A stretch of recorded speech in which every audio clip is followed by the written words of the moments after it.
අද දිනත් ලිබර්ටි වටරවුමේ විරෝධතාවය පැවැත්වෙනවා. අපේ රටේ ජනතාවගේ ප්‍රශ්න විසඳන පාලනයක් වෙනුවට අපිට ලැබිලා තියෙන්නේ නාට්‍ය හා රංග කලාවේ ඉහළ තැනක් ගෙනියන පාලනයක්.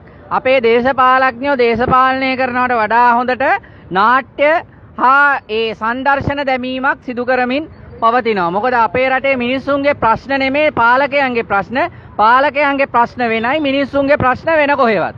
ඉතින් දේශපාලඥයන් පත් කරන්නේ ජනතාව විසින්, පාර්ලිමේන්තුවට පත් කරන්නේ ජනාධිපතිවරයා පත් කරන්නේ ජනතාවගේ නියෝජනයක්, ජනතා පරමාධිපත්‍ය බලය බල ගන්නවන්න කියලා. අන්තිමේදී ජනතාවගේ ප්‍රශ්න වෙන තැනක තියලා ජනතාවට නාට්‍ය පෙන්න ඒගොල්ලොන්ගේ සතුරුදායි ඒගොල්ලොන්ට වාසිදායි වැඩපිළිවෙල දිගින් දිගටම ක්‍රියාත්මක කරනවා. ඉතින් අදත් ලිබර්ටි වටරවුම අසල විරෝධතාකරුවන් මේ ආකාරයෙන් පැමිණ සිටිනවා. මොකද මොවුන් පෙනී සිටින්නේ සැබෑ වෙනසක්, පද්ධති වෙනසක් වෙනුවෙන්. මේක මේ ඒගොල්ලොන්ට ටෙල් ලීටර් ටිකක් ගන්නකම්, පාම් පෝලින් නැති වෙනකම්, ගෑස් පෝලින් නැති වෙනකම්, ඒක වෙනකම් පාරට ඇවිල්ලා ආයේ ගෙදර යන කට්ටිය නෙමෙයි. මේ ඉන්නේ රටට ආදරය කරන රටේ සැබෑ පද්ධති වෙනසක්, වගවීමක්. මේ රට විනාශ කරපු එකට, මිනිස්සුන්ගේ පෝලිං වල මරපු එකට, ගෑස් සිලින්ඩර් මේවා කරපු එකට, ඒ පිපිරීම ඇති කිරීමට සිද්ධ කරපු එකට විරුද්ධව, ඒ දේවල් වලට විරුද්ධව නීතිය ක්‍රියාත්මක කරන්න බලාපොරොත්තු වෙන පාලනයක්. ඉතින් මේ අය පෙනී හිටින්නේ සැබෑ පද්ධති වෙනසක් වෙනුවෙන්. ඉතින් අද දිනේ අපි මහජන අදහස් වලට යොමු වෙමු. මොකද හිතන්නේ මේ දවස්වල? කොහොමද මේ දවස්වල මොකද හිතන්නේ? මේ දවස්වල මොකද හිතන්නේ? ඉතින් මොකද හොරුන්ට ඒවා ඉංග්‍රීසිපත් කරන්නේ ඈ? පල්පට හොරුනේ. හොරාට හොරු තව සපෝට් කරන්නේ ඈ? එතකොට මේ කවුද උන් ඉදිරිපත් කරන උන්ගේ මිනිස්සු හොරුම දා ගන්නවා. ඈ හොරුම ඇවිල්ලා අපිට මොනවද සාහනය දෙන්නේ යන්නේ? දෙන්න ලේට් එක බොන්නද මේකල ඉන්නේ. ඈ මිනිස්සු රැකියුලා වගේ. කිඹුලා ගිලලා මේක කළාට කයි මුන් එමනේ ලේට් හුරලා. ඈ හුරලා ගිලලා යන්නේ. ඈ එතකොට මුන්ගේ හොරුමනේ උන් දාගන්නේ. දැන් කවුද තානාධිපති කළාලු, කවුද හොරුම ටිකව. ඈ දැන් ඡන්දයක් තියන්න යනවලු. මොකද මේ යන්නේ යනවා හැමදාම දැන් මාස ගාන. නෑ අපේ මේ ගියාම මම යාතික වලට අපේ මේ මෙයාව හම්බෙන්න කවුද මේ මිනිහා කොයි මේ ඡන්ද කොල අරන් ගියාලු. බෙදන්න. ගෙද මොකද අස්සම් කරන්න ඕනේ මොන විකාරය මේ ඡන්ද කොල දෙන කවුද අස්සම් කරලා ඡන්ද කොලක මුන් ගෙවල් වලට දීලා යනවනේ. ඈ දැන් මොකද පොඩි චූටි කොල කෑල්ලක් දෙනවලු මොන අස්සම් කරන්න ඕනේ. මල මාළ විකාරය මේගොල්ලෝ කරන්නේ. විකාර ඡන්දයක් තියෙන්නේ. ඡන්දේ කොහෙද තියෙනවද? බොරුවට කොළ බෙදලා ගියා ඇවිල්ලා. දැන් බිලියන 1.1ක් වියදම් කරලාලු ඡන්ද තිබ්බේ නැත්නම් ඒ සල්ලි වතුරේ යනවලු. ඉතින් බිලියන 1.1කින් මේ රටේ මිනිස්සුන්ට කොච්චර සේවයක් කරන්න තිබුණාද මේ පාලකයන්? එතකොට නැති මිනිස්සුන්ට මේ දුප්පත් අයට මේ සාහනයක් ලබා දෙන්න ඕනේ. ඒක දුප්පත් ගෙවල් බලන්න කොච්චර මිනිස්සු දුක් විඳිනවද ලංකාවේ. ඒගොල්ලෝ සැපට ඔය කල පාඩු ඉඳගෙන ජනාධිපති කරන අරයවක මේක මෙයාව ලොක්කෝ කරගෙන උන් ඉන්නවා. ඒක රනිල කඩේ පිටුව තියෙන ඕක මේ අලංක මේ කඩේ පිටුව තියෙන යාට කියන්න බැරි මේ කරන්න බෑ එපා කියලා ජනාධිපති කෙනෙක් නේ. මේ ඡන්දේ නැතුව අපි ජනාධිපතිනේ ඒක තේරෙන්න මොනවත්. ඔය ඡන්දේ දිනලා ආවන ටික බය වෙයි. මූට බය නැවක රනිලට ඡන්ද නෙමෙයි ඡන්දේ අපි ජනතාව ඡන්දේ නෙමෙයි ආවේ ඒගොල්ලන්ගේ ඡන්දේ. හොරු 100 ගානකින් හොරු දාපු ඡන්දේ නෝ ඒ දිනලා ආවේ. ඒ උත් හොරානේ ඔක්කොම පල්පට හොරු. එතකොට මේ කියන්නේ මොනවද? අපි දැන් ඡන්දේ කොලේ බොර ගෙදර ගෙවලා ඒක අස්සම් කරන්න ඕනේ. මේ කොයි කාලේ මේ ඡන්දේ කොලේ අස්සම් කරලා තියෙන්නේ? මමනේ ඡන්ද මේකට ඡන්ද දෙන්න ඡන්ද කොලවල ඉරලිසි කරනවා. දෙන්නේ නැහැ. මොකද ඔයගොල්ලෝ අලුතෙන් ආපු කට්ටිය නෙමෙයිනේ. නාම ලේඛනයේ නම තියෙන කට්ටියනේ. එතකොට මේ ලිස්ට් එක බලනවලු කවුද ඉන්නේ කියලා ලිස්ට් එක බලලා මේ කවුද මේ ග්‍රාම සේවකලු දෙනවා. ඌ ග්‍රාම සේවක ඔක්කොටම දෙන්න ග්‍රාම සේවකට. ඌ මිනිස්සු බලලා මේ කවුද මේ ඉන්නේ කියලා ලිස්ට් එක බලනවලු ඡන්ද කොල දෙන්න. මම අද පොලට ගියා මේ අද මේ අබන්සක මේ ඩොප්ස් එකට ගියා මේ අපේ බී කාඩ් එක අයියෝ අපිට දුන්න 18 වදයක් ඒ මිනිස්සු. ගන්න ගියාම මිනිස්සු කියන්නේ අර කියන මේක කියන බබේ පණ ගත්තා අපිට එපා වෙලා මං මිනිස්සු බණින අදසේ බේත් වගේ ගෙනල්ලා තියනවලු මිනිස්සු මරන්න. අර කවුද ගම්ලා පොඩි ළමයෙකු දරුබඩ අම්මා කෙනෙක් නැති වෙලා දිනනවා.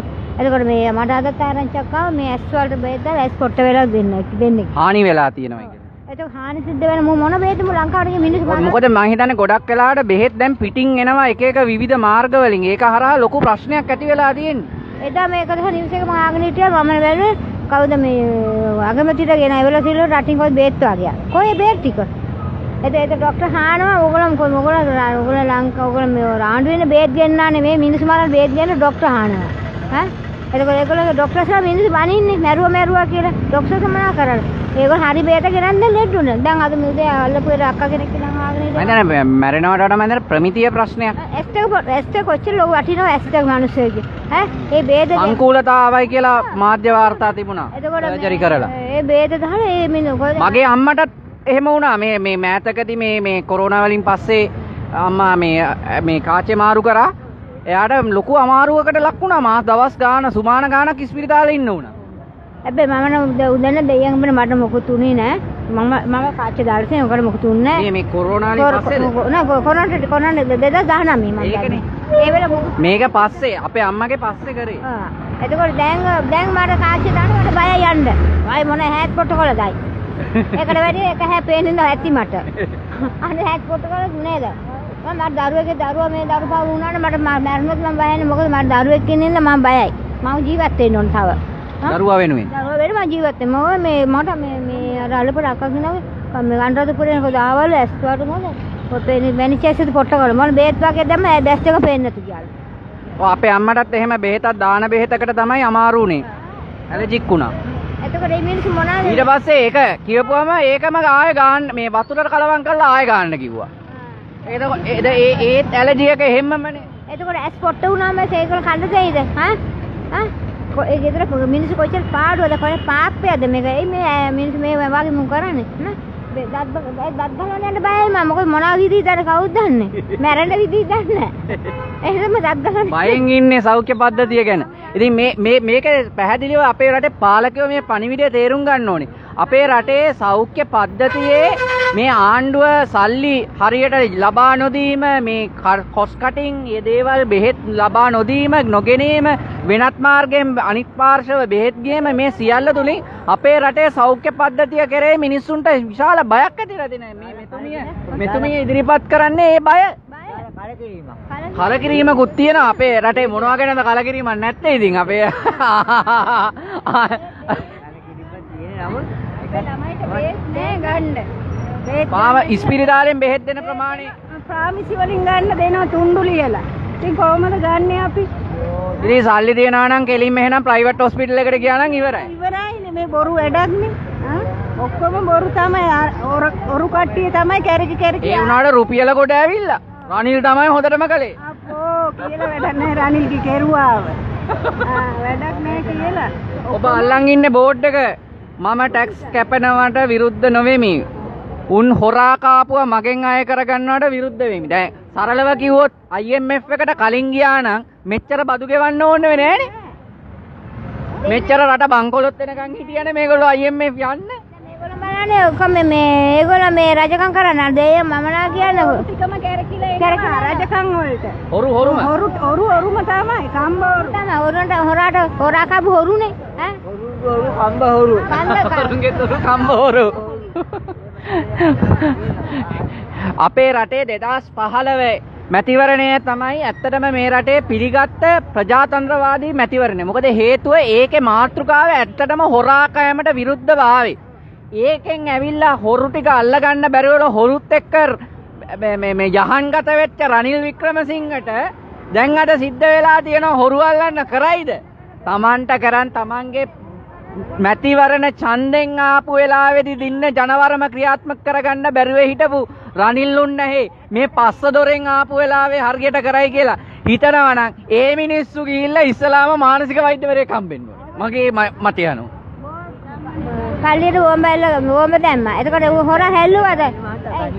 දැන් රනිල් මහත්තයාට උණ ගැනිලා. ඉතින් උණට බෙහෙත් නැහැ. ඉන්ජෙක්ෂන් තියෙන ඉන්ජෙක්ෂන් වැදින්නේ නැහැ. මොන විකාරයක්ද? එයාට එක ඉන්ජෙක්ෂන් පාරක්වත් නැහැ. එක ඉන්ජෙක්ෂන් පාරක්වත් වැදෙන්නේ නැහැ. මහා පුදුමාකාර දෙයක් මේක. මොකද ඉන්ජෙක්ෂන් එක වැදින්නේ නැති? රනිල්ට? ඔව්. ඉන්ජෙක්ෂන් ගාව වැදින්නේ. ඒක කතු ඔක්කොම මලකට කා. ඔව් මේ අවස්ථාවේදී අපේ අංකල් විහිළුවකුත් කිව්වා. විහිළුවකද කිව්වා. රණි ඉබිමස් කාලයක ඉන්ජෙක්ෂන් මහජන අදහස් සිනහසෙමින් ජනතාව තමන්ගේ මත ඉදිරිපත් කරමින් පවතිනවා. මේ වෙලාවේ ආන්ටි ටැසි ඇවිල්ලා ඉන්නවා. කොහොමද අන්න අපි දැක්කා අලිසබ්‍රි මේ අඬනවා පත්තරේ. Just a moment. Yeah. I want to take you over live. I'm waiting to join with you. Yeah, actually, I also saw this interview that was there in the Daily Mirror today, Yeah. page 6 and 7, where they had spoken to the foreign minister. And he claims that our relationship with the Middle East countries has got sour after the cremation issue. I want to ask people, why did this cremation issue even come about? It was a complete racist propaganda against the minority communities, right? Because they know jolly well that the Muslims do not cremate, and this was just another way of just bullying the Muslim, minorities. Why are we bringing it up now, Chiranta, after so many years? Why? Because he can't sleep. Because Ali Sabri can't sleep. I'll be honest with you. I'm going to be very honest with you. I know for a fact that Ali Sabri was very traumatized during the cremation time. I know that for a fact. I am related to him, and I know that he was very upset about it. And I also heard that he had actually tried to tender his resignation at that time, which was not accepted. Now this is what I'm hearing. I don't know. I have no evidence to substantiate what I'm saying. But the fact that he's still there, it's hearsay. Yeah. And if what he says is right, and if what I'm hearing is right, I'm glad that he did that, because as a Muslim, nobody can condone what they did. If 192 countries were allowing burial, what makes Sri Lanka so special that we can't do it? Only because it was the propaganda of a certain person who was trying to become president. Right? That's it. That's basically what it was. And he was keeping the masses happy. Yeah. It was about actually keeping his voter base happy. Yeah, that's what it was, Even recently, there's this story about this meningitis vaccine. Then there's story about these cows that are infected with some disease. All in time for our Hajj festival. Our Hajj festival is next week. That is known as the festival of sacrifice, right? A lot of people refer to it as that. Why? Because we sacrifice animals and we feed the poor with it. We don't eat it ourselves. We sacrifice and we feed the poor. Sometimes there are people who get a parcel of meat, Chiranta, who tell us that they're eating meat after 1 year. So that means the last time they had a parcel of meat was last Hajj, and they're getting another parcel of meat now this Hajj. So people like that, don't they deserve to have a little bit of meat, once a year? So all of this story about lumpy disease and all of these things, for me the timing is really perfect. Perfect timing. Perfect timing. Now even we as Muslims, we're wondering whether we can give our sacrifices now. If the cows are infected, what do we do? So there's a lot of uneasiness even in the Muslim community, because we don't know whether the cow is infected, the one that we are trying to slaughter to give the meat to the poor. We don't know anymore whether it's really the truth or whether it's just propaganda again to put us off slaughtering. Who knows, Chiranta? We don't know that for sure. And I just want to add on to that. Now, how is it a coincidence that these things are occurring, like these stories are coming up in this context? And also Ali Sabri, if he has, now he is still the foreign minister, right? And now he is still the foreign minister. Now I am being prosecuted. I'm being prosecuted by the state in the Colombo Chief Magistrate Court for saying that the virus doesn't spread in water. For saying the truth. The first time during the cremation, do you remember? Yeah. At Golfest. Yes. Our protest. Yes. The day Imran Khan arrived. Yes. That was the day I first met this gentleman Chiranta. So basically, why now he's crying into the paper all the crocodile tears?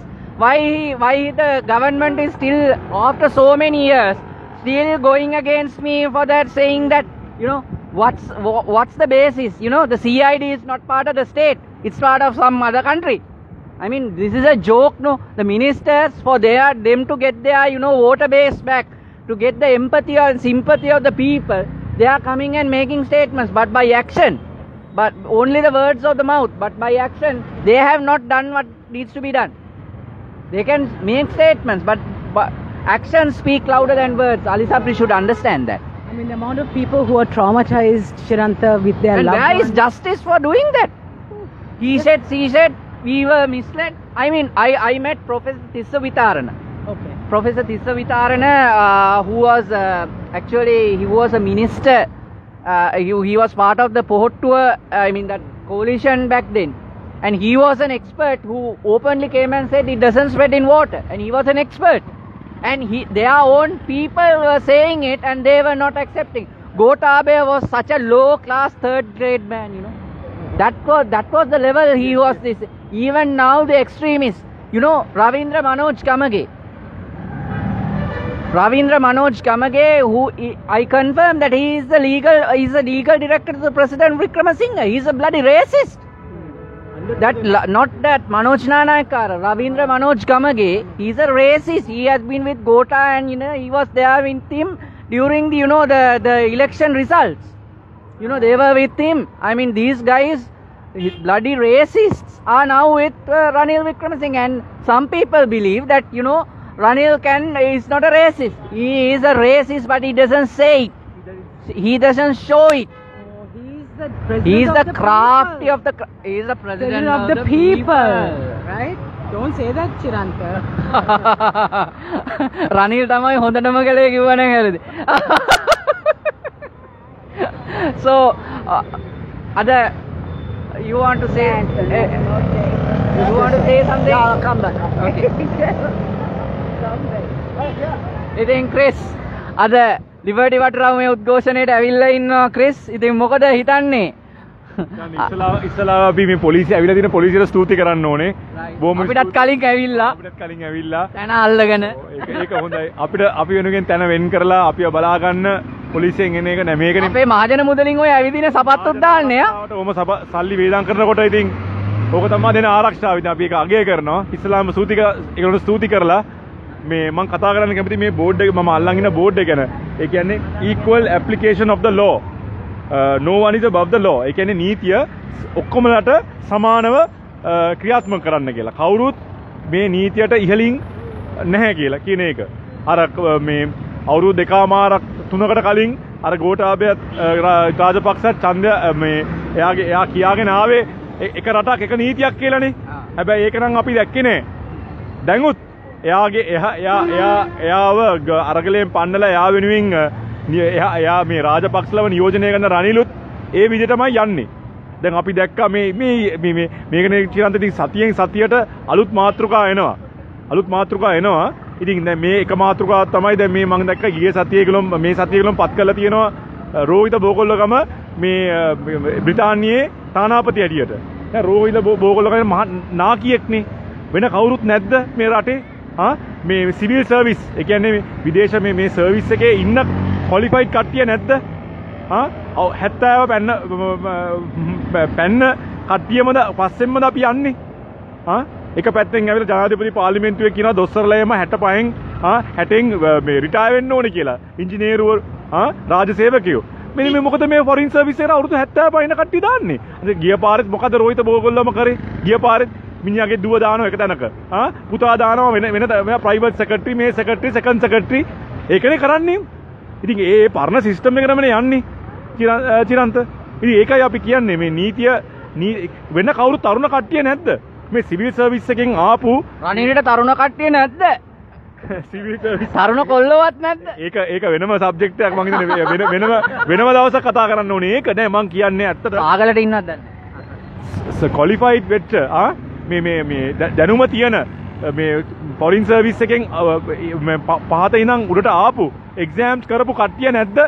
බ්‍රිතාන්‍ය තානාපති කාර්යාලය කියන්නේ වැදගත්ම එකක්. හරිද? අපිට මතකයිනේ ඉස්සර කවුද මේ ඇමරිකාවට මේ කවුද රාජපක්ෂලා ඒගොල්ලෝගේ නෑ වුණ උද්‍යංග නෙමෙයි මොන රාජපක්ෂ දැම්මේ? අර ප්‍රසන්න අර ගිහිල්ලා අන්තිමේදී ගිහිල්ලා මේ බිල්ඩිමවුත් ගිහිල්ලා ගත්තේ මේ ඇමරිකාවේ නිව්යෝක් ජාලිය නේ යගේ නම. හිටපු තානාධිපති මෙයා මේ රාජපක්ෂ මහින්ද රාජපක්ෂගේ නෑයෙක්. හරිද? අන්තිමේදී ජාලිය මේක ඉවර වුණේ එතන බිල්ඩිමකුත් අරගෙන ඒ බිල්ඩිම වලින් කොමිස්සයකුත් ගාලා ඇමරිකාවට අහු වෙලා ලැජ්ජ වෙලා පීච්චන් වෙලා තමයි ආවේ. ඉතින් මේගොල්ලෝ මේ මාර්ගයමයි යන්නේ. ඉතින් දැන් චිරන්ත මෙතන වාගේ යට මෙතන බෝඩ් එකක් තියෙනවා චිරන්ත මේ ඇමතිගොල්ලෝ දෙපැත්තෙම මේ ආණ්ඩු පක්ෂයේ විපක්ෂයේ මේ ගේ විදුලි බිල් ගෙවපු නැති විදුලි බිල් හරිද බලන්න මේකට මේ විදුලි බිල් සාමාන්‍ය ජනයාට විදුලි බිල් වැඩි කරනවා දෙගුණයක් තුන් ගුණයක් කරනවා මෙන්න මේක ප්‍රභූවරුන්ගේ බිල් ගෙවන්නේ නැහැ මේගොල්ලෝ ඊයත් දැන් මෙතනින් පෙන්නලා දෙන ඒවා ගෙවලද කියලා පුළුවන් නම් ආණ්ඩුවට ඇවිල්ලා කියන්න ඕනේ. මේකයි මේ රිසීට් එක දාන්න කිව්වා නම් හරි අපි ගෙව්වා කියලා. රටේ නීතිය ඔක්කොමලට එකක් වෙන්න ඕනේ චිරන්ත. පොල් ගෙඩි 20ක් හොරගම් කරාම සස්පෙන්ඩඩ් සෙන්ටන්ස් එකක් දෙනවා අවුරුද්දක් මේ අවුරුද්ද 1 year සෙන්ටන්ස් එකක් දෙනවා සස්පෙන්ඩ් කරලා. හැබැයි මිලියන 75ක් හොර මාර්ගයේ ගෙන ආපු අලි සබ්රි රහීම්ට 110ක් දීලා ආපහු ඩුබායි ගිහිල්ලා ඒ කරන වැඩේම කරන්න අපි එයාට දෙනවා. හරිද? ඒක තමයි පණිවිඩය. ආණ්ඩුවට සහාය දෙනවා නම් අපි මුලට මුකුත් කරන්නේ නැහැ. හරිද? ඉතින් ප්‍රසන්න රණතුංග උසාවියෙන්ම මේ ඔප්පු කළ දින කප්පංකාරේ. මොකද්ද වෙන්නේ දැන් එයා? එයා ඇවිල්ලා අරගලයක කට්ටිය ගැන කතා කරනවා. එයා මම දැක්ක ඊයේ පෙරේදා රජය වෙනුවෙන් රජයේ ඉපැරණි බිල්ඩින් විකුණන මේ කාර්යයට එයා ලංකාව යෝජනා රජය නියෝජනය කරනවා. කප්පම්කාරයෙක්. චොකාමල්ලි මිනිමැරුවේ මිනිමැරුමට උසාවියෙන් දඩ මේ ලයිෆ් සෙන්ටන්ස් එකක් දීලා තිනවා යට. අන්න ආපහු පාර්ලිමේන්තුවේ. ඉතින් මේක නිමල් සිරිපාල සිල්වා කප්පමක් ගත්තා කියලා ජපාන තානාපති තමයි කිව්වේ. අපි නෙමෙයි. ජපාන තානාපති කිව්වා. මිනිහා නිකන් අපිට පේන්න මොකද්ද මේ රිසයින් වුණා, ඉල්ලා අස් වුණා. කමිෂන් එකක් පත් කරා. මිනිහා නිදෝෂ කරා. අන්න ආපහු මිනිහා අමති කෙනෙක්. ඉතින් මේ වගේ රටක තමයි අපි ජීවත් වෙන්නේ. මේ හොරමාර්ගයෙන් මේ හොරෙක් චීන ජාතික හොරෙක් ලංකාවට එනකොට පාස්පෝර්ට් නැතුව ඇමති අරුන්දික ප්‍රනාන්දු ලියුමක් දෙනවා මේ ආගමන විගමන දෙපාර්තමේන්තුවට එයාව මුදා හරින්න කියලා. එයා වැදගත් මේ මොකද්ද ආයෝජකයෙක් කියලා. හරිද? ඩයනාගමගේ ලංකාවේ පුරවැසියෙක් නෙමෙයි ආගමන විගමන දෙපාර්තමේන්තුවෙන් කියලා තියෙනවා. එයා කොහොමද කැබිනට් අමාත්‍ය ඇමති කෙනෙක් වෙන්නේ? ඉතින් මේ වගේ නීති දෙකක් තියෙනකොට චිරන්ත රටකට හරිද? ඒ පණිවිඩේ දෙන පණිවිඩේ හරිම සරලයි. අපිට සහාය දෙනවා නම් අපේ පැත්තේ ඇමතිලා අපිට සහාය දෙනවා නම් නීතිය ක්‍රියාත්මක වෙන්නේ නැහැ. එක්ක පරක්කු කරනවා. නීතිය පරක්කු වීමක් වෙන්නේ justice denied, justice delayed is justice denied. ඒ කියන්නේ නීතිය පරක්කු වීමෙන් වෙන්නේ යුක්තිය ඉටු වෙන්නේ නැහැ. අහිමි කිරීම. ඉතින් මේකලොන් කරන්නේ මොකද? මේවා පස්සට දානවා. මම දැක්ක විමල් වීරවංශගේ අර අධිකරණ පද්ධතිය පුරෝණෝ බොරු නඩු ගෙනල්ලා දාලා. එතකොට අධිකරණයේ ගියාම මිනිස්සු හිර වෙලා ඇතුළේ සමරක් අධිකරණවල ඉඩ නැහැ හිට ගන්නත් අමාරුයි. ඒ කියන්නේ නඩු පුරෝණෝ චෝදනා බොරු චෝදනා උස්සගෙන ගෙනල්ලා දානවා. ඊළඟ මිනිස්සු මේවා ගැන කතා කරන්න ඕනේ. මේ වෙන වැරදි මේවා ඒක ඇත්තටම අධිකරණයේ වරද්ද නෙමෙයි මේ පොලිසිය සිස්ටම් එක අවුල් කරන හැටි. ඉතින් අපි දකින්නේ මේ වැරද්දන චිරන්ත අපි ඇවිල්ලා කතා කරනවා. ඒ කියන්නේ සාමාන්‍ය මිනිහට වෙන නීතිය ක්‍රියාත්මක වෙන විදියයි ප්‍රභූවරුන්ට නීතිය ක්‍රියාත්මක වෙන විදියයි. ඒ ප්‍රභූවරුන්ට නීතිය ක්‍රියාත්මක වෙන විදියේ ඒකේ දෙපැත්තක් තියෙනවා චිරන්ත.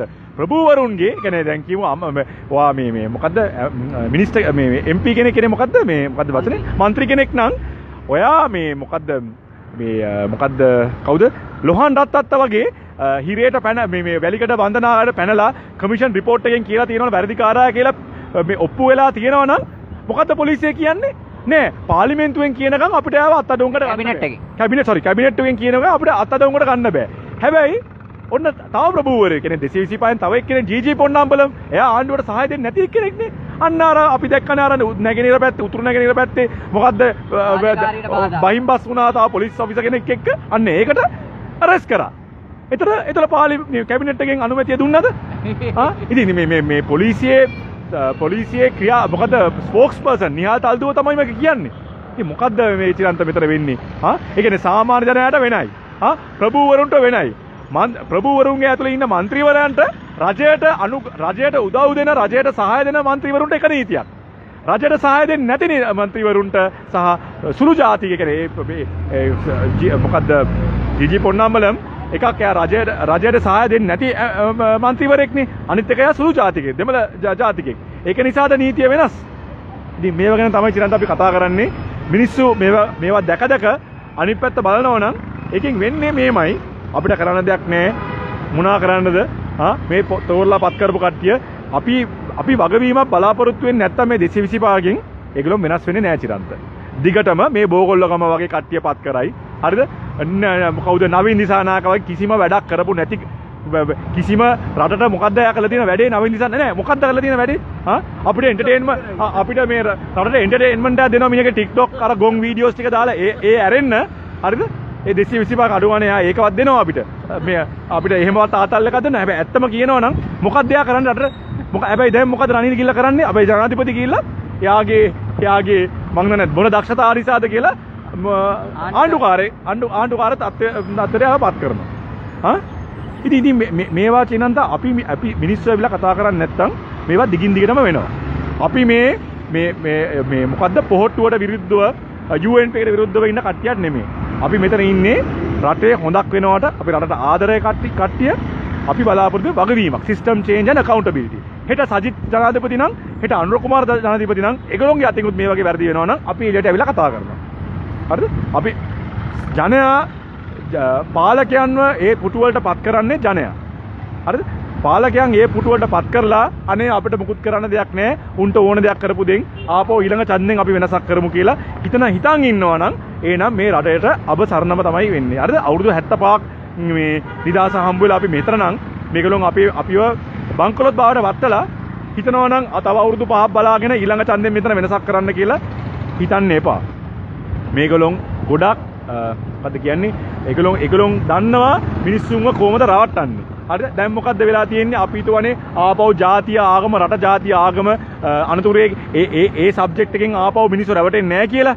අර දිලිත් ජයවීරලගේ අර කැලණිය දෙප්පා කරපු ණයා ડોક્ટર ශාතිගේ ඔක්කොම දැන් බොරු කියලා ඔප්පු වෙලා තියෙනවනේ.